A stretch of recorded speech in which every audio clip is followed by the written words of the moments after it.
Oh, that's just his mic. Oh. Yeah, because it's pointing that way. We're good.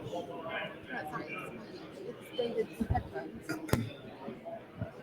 We need to turn your headphones on.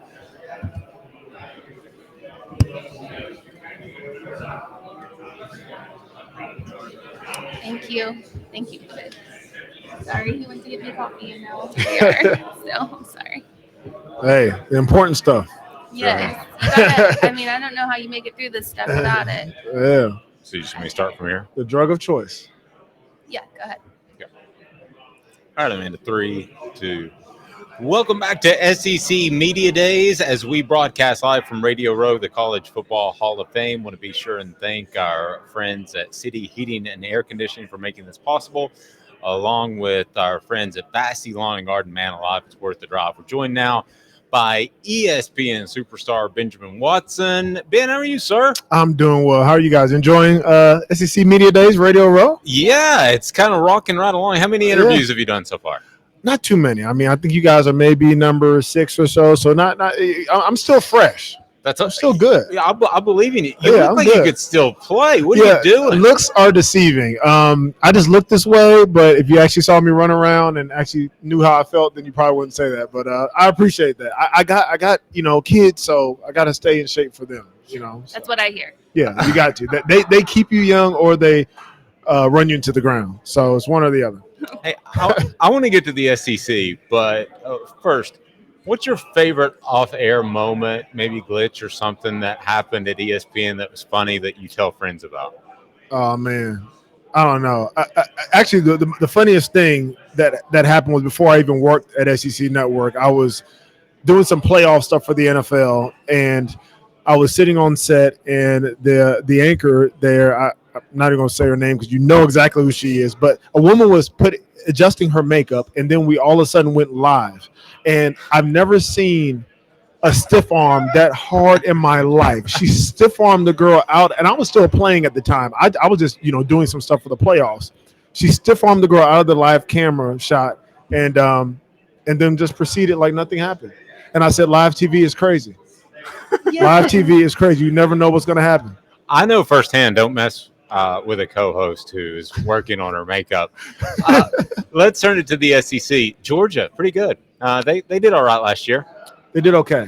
Mhm. They did okay. I'm very happy as a Georgia fan, and as a fan of college football. I'm excited to see them play again this year and kind of defend that championship, if you call it defend. Again, there's new players. I think Coach Smart kind of summed it up very well today when he talked about, do you guys have a target on your back? And he said, no, we're still hunting. We're still on the offensive. And also, there's no room for complacency because a lot of the guys on the roster weren't there last year. So it's not like they were there, like they won a championship.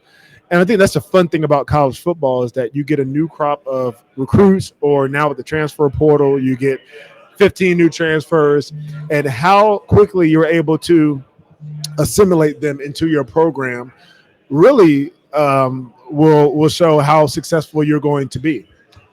Georgia has a lot coming back. They had a lot that left, but I think the cupboard's still pretty full there. It's going to be an exciting time in the East and the West this year. A lot of competitive teams on both sides of the conference.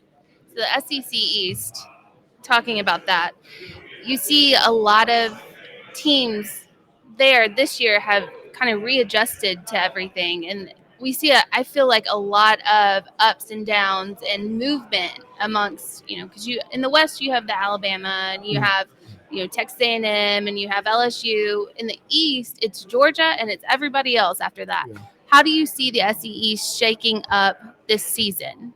Well, one of the questions we answered on camera a lot this year was, and we're all predicting stuff. Like, Yes. if we were so smart, we would have known that Hendon Hooker was going to be the man last year. Like, we're clearly not that smart, or else we would have known that. So as we think about it and predict, Tennessee specifically is a team that I think is on the ascension.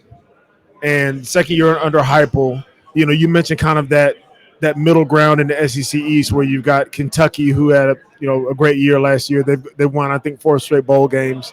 You've got Tennessee. You've even got South Carolina and the moves that they've made. But Tennessee, to me, because of their stability at quarterback, 31 touchdowns, 3 interceptions, taking care of the football. To me, that kind of sets them apart as we enter into this time. I agree with you. I think that Georgia is the lead of that pack, but I also understand that very quickly things change if you don't play well every Saturday. True. As far as tight ends, I want to ask you about Tennessee's tight ends. You play tight ends. Princeton Fant and Jacob Warren. Jacob joins us on the show from time to time. Tight end play in this day and age of high-paced offense, is it more challenging than when you played? About the same? I don't know. I think playing now will be more challenging because these kids just get bigger and faster and stronger every single year. I was sitting there. I was like, man, it's been 20 years since I played in the SEC. A lot has changed in 20 years. No way. 20 years. But, I mean, with the pace of the offense, too. Yeah. I mean, you guys are bigger than the receivers. You're right. But I think, you mentioned the pace. Tight end is a position, I think, that has really benefited from how rules have changed in the NFL. And so now, you can't touch receivers the way you used to be able to. Many teams are playing more of a high-tempo style of offense. Tight end is a position that puts a lot of stress on a defense because you can line up with two tight ends out there. The defense doesn't know if you're going to run or pass. If they're two athletic tight ends, they can split out and you can run a route on a linebacker or a safety, or you can bring them in and you can ground and pound all the way down the field. And the defense has to decide, am I going to get a nickel or am I going to get in big personnel? So, yeah, I think that having tight ends, we look at Georgia, like we talked about, one of the strengths of their team, the strengths of their offense is the tight end room. It's a copycat league. I think everybody's looking for those tight ends that are very versatile. Tennessee has a couple of them as well. When it comes to players, let's just keep in the SEC East because I think that's where we're all concentrated right now. What player are you looking forward to watching this season? Like just out in the SEC East, any team, doesn't matter, go for it. Ooh, what player? There's a couple. I think Jalen Carter is one for Georgia. Defensive lineman, a guy who was projected, if you can get this, as a better pro prospect than Jordan Davis. So this guy, tall, fast, disruptive. He has all the tools. He's a guy to watch for. I think about an excitement level. I think about a Will Levis, the quarterback in Kentucky, a guy who you might want to watch him on TikTok and Twitter, or you might want to watch him play football because he's pretty good at that too. Just an entertaining guy who was really, bringing the brand of Kentucky football to a national stage. Somebody that's really exciting. And I'll throw somebody else in here that's not a player, but he's a coach. I love watching Shane Beamer. Yes. And watching how he, loves. One of the best parts of SEC Media Days to me was listening to him in his opening monologue and the way he highlighted his players that came with him, the way he talked about their academics, their athletics, their families, why he loved them being on the team. You can see why so many people are so excited about him being in Columbia. So who are you picking second in the East? And I got to let you run out of here. Second team in the East is Tennessee. Tennessee? Yeah, I've said it already. That's my pick. Perfect. I appreciate the time. You have an enjoyable, 20 or 30 more interviews. Thank you. I appreciate it. Ben. I appreciate it. Ben Watson joining us with the SEC Network and ESPN. It was a very good talk with Ben. I appreciate him. I was up in the press box back then, back 20 years ago, and that guy was a heck of a player. You talk about a versatile athlete, and it does put a lot of stress on a defense. I don't really care if you're high paced or not. The fact that you have a guy that can be a blocker, the fact that you have a guy that can be a receiver, can be both, puts a lot of stress on a defense. So when I look at guys like Jacob Warren and Princeton Fant, they don't get the same pub as I said Tillman, perhaps, but I think they're very important nonetheless. Tight ends, I've said it before, tight ends are underrated. They're an underrated position. They do a lot, especially ones that block. I mean, and people don't even realize it because that's not, when you're looking at, your offense lining up, you don't look at the tight end unless you're looking at Brady and Gronk, to be honest. That's probably the only duo where you look at the tight end.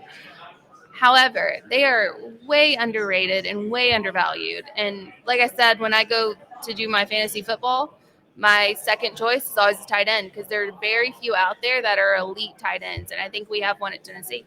There are very few breweries that are elite breweries. One is Zool Beer Company in downtown Knoxville with the great panoramic views, great place to hang out, and Amanda, award-winning beer.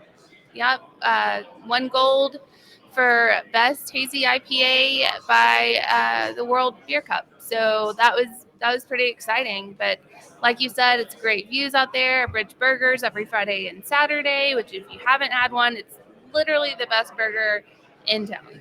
All right, fantastic. More from SEC Media Days after this. For Amanda LaFratta, I'm Dave Hooker. We're live at the College Football Hall of Fame, or I guess tape, depending on when you're watching it.